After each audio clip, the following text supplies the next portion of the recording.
gather around, settle down, as the classes of Dr. Dark are now in session. I was getting fed up with my neighbor. I had only seen her once. Her relentlessly loud radio had my floor vibrating. I had banged furiously on the wall for her to stop, and in response, she only turned it up louder. She listens to some evangelical AM Christian channel. I'm now an agnostic who could recite scriptures more accurately than a devout Baptist. One night, I had to get to bed early for a 6:30 AM Zoom meeting. And I'd had it enough. I stormed out of my apartment and angrily rapped my wrist on her door. The radio went up another few notches before I began literally kicking her door down. In this moment, the girl living across the hall from me opened her door in her pajamas, wiping her eyes ahead of a dark living room. Obviously awakened from her slumber, brows furrowed with disdain. "God," she began. I thought maybe she was angry with me, but then she continued with, "It never ends with her." Just as I was about to respond, I heard the clicking of the doorknob behind me. The girl across the hall's look of horror said it all.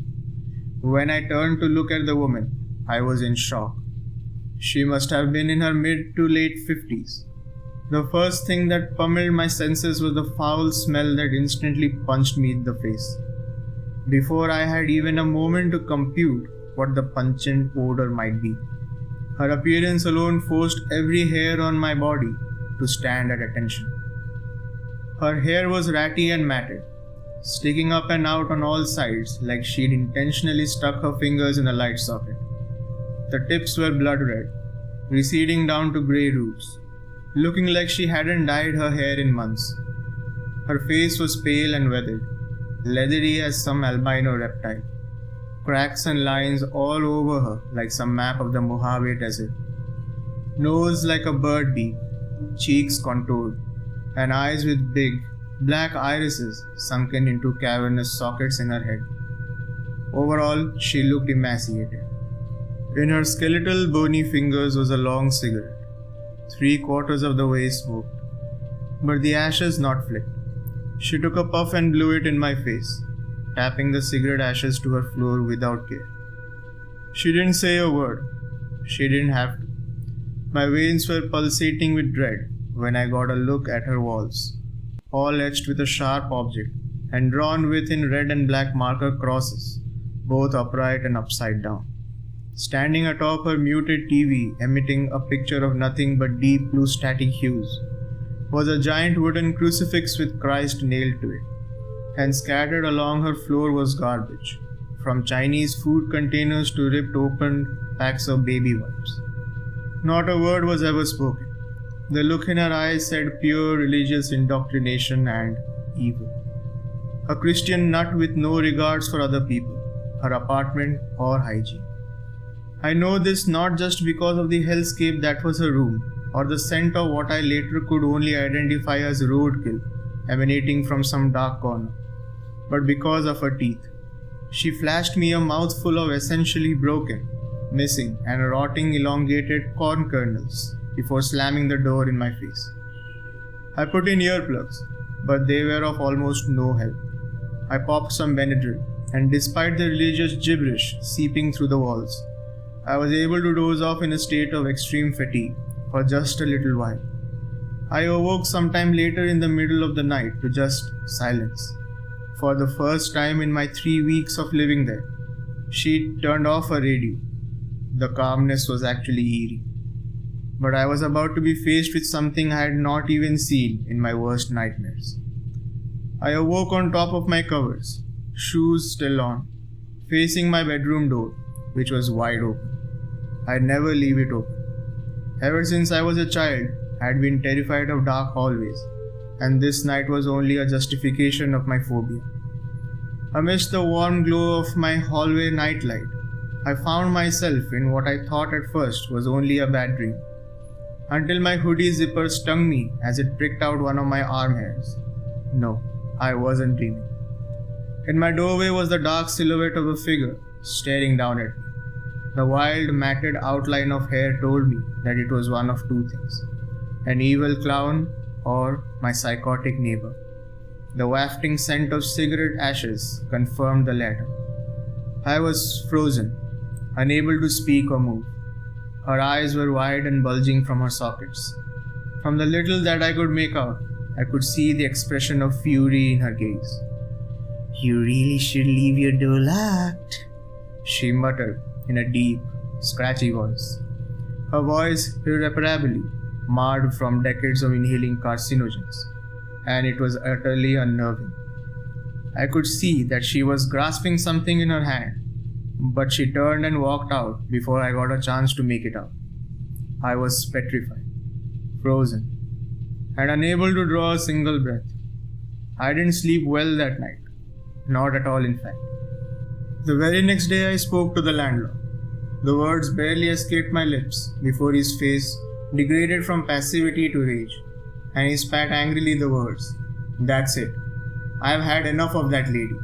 Her sister promised me that she'd keep her in check." I asked what he meant when he said sister, but he thrust his shovel over his shoulder and huffed off on his haunches to the management office. I hadn't even had a chance to tell him about the smell. Only one more day had passed before the odor got so bad I could hear people opening their doors one by one and loudly discussing it. I could sense unease in one elderly lady's voice. I was on my way out the door to go to my girlfriend's house. On the way out, I saw the girl from across the hall talking to others. I don't know what that smell is, but I saw her dragging something to the dumpster. Of course, I was thinking what all of you are right now. It's her dead sister. But no. She said it was a small bag, the size of maybe a cat or miniature dog. I left for the night and got home around 3 p.m. the next day. Police were all over the parking lot and, as you could imagine, littered throughout my hallway. "I'm sorry, sir, but this is a crime scene. If you need to grab some of your things, that's fine. But for the next few hours, we need you to find somewhere else to go." I came home later that night to find her room covered in police tape and a small gathering of residents congregating in the hallway. I immediately joined them, and what I found out was utterly nightmarish.